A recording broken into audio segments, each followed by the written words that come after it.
পালক পনির এমন একটা ডিশ যেটা আমরা যখনই ইন্ডিয়ান রেস্টুরেন্টে খেতে যাই, আর কোনো কিছু না হোক নানের সাথে এটা অবশ্যই অর্ডার করি।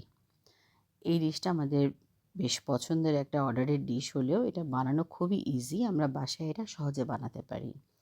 সেই জন্যই আজকে আপনাদের কাছে এই রেসিপিটা নিয়ে আসা। Welcome to Moments and Magic. আশা করি সবাই ভালো আছেন। দেখছেন আমি ফুটন্ত গরম পানিতে লবণ আর তেল দিয়েছি।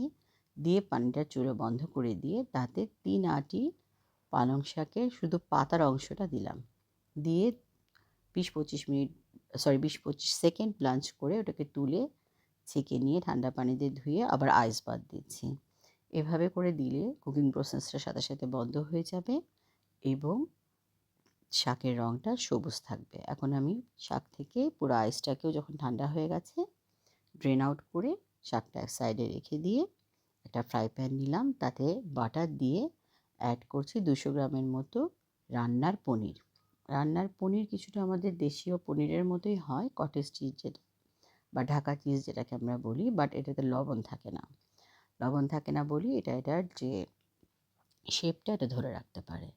এটাকে আমি ভাজার সময় জাস্ট 2 পিঠ ভাজবো ব্রাউন করে। 2 পিঠ ব্রাউন হয়ে গেলে এটা তুলে আমি ঠান্ডা পানিতে দিয়ে দেবো যাতে কুকিং প্রসেসটা বন্ধ হয়ে যায়।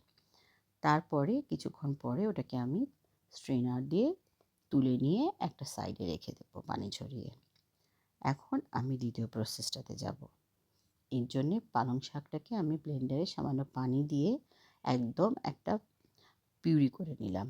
নিয়ে ওই যে ফ্রাই প্যানটাতে বাটার ছিল সেটার মধ্যেই দিলাম কিছুটা তেল আর সামান্য জিরা।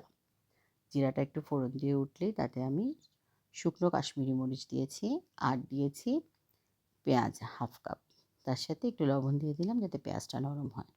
পেঁয়াজ একটু নরম হয়ে আসলে এতে আমি রসুনের বাটা দেব 1.5 চা চামচ। এরপরে এটাকে ভালো করে সতে করে এতে অ্যাড করব হাফ কাপ চপ টমেটো। টমেটোটা দিয়ে এটাকে ভালো মতো আরেকটু সতে করে নিয়ে এতে আমরা শুকনো মশলাগুলো অ্যাড করব। আমি অ্যাড করছি ধনের গুঁড়ো, গরম মশলা, হলুদ আর লাল মরিচের গুঁড়ো। ঠিক আছে? পরিমাণ দেওয়া আছে, এই ওয়াইজ অ্যাড করে দেব। দিয়ে মশলাগুলো যেন পুড়ে না যায় সেই জন্যেই সামান্য সামান্য পানিও অ্যাড করব, করে এটাকে সতে করতে থাকবো, ভালো মতো কষাতে থাকবো। এরপরে যখন পুরো মশলাটা ভালো মতো কষে আসবে অল্প অল্প পানি দিয়ে, বেশি দেবেন না কারণ একটু পরে আমরা পিউরিটা দেব, তখন তাহলে বেশি পানি পানি হয়ে যাবে। এভাবে ভালো মতো কষে আসার পরে আমরা এটাতে অ্যাড করে দেব আমাদের পালং শাকের পিউরিটা। দিয়ে এটাকে ভালো করে মেশাতে হবে। পুরো শাকের সাথে মশলাটা মিশে গেলে এই পর্যায়ে আমরা হাফ কাপ হেভি ক্রিম দিয়ে দেব।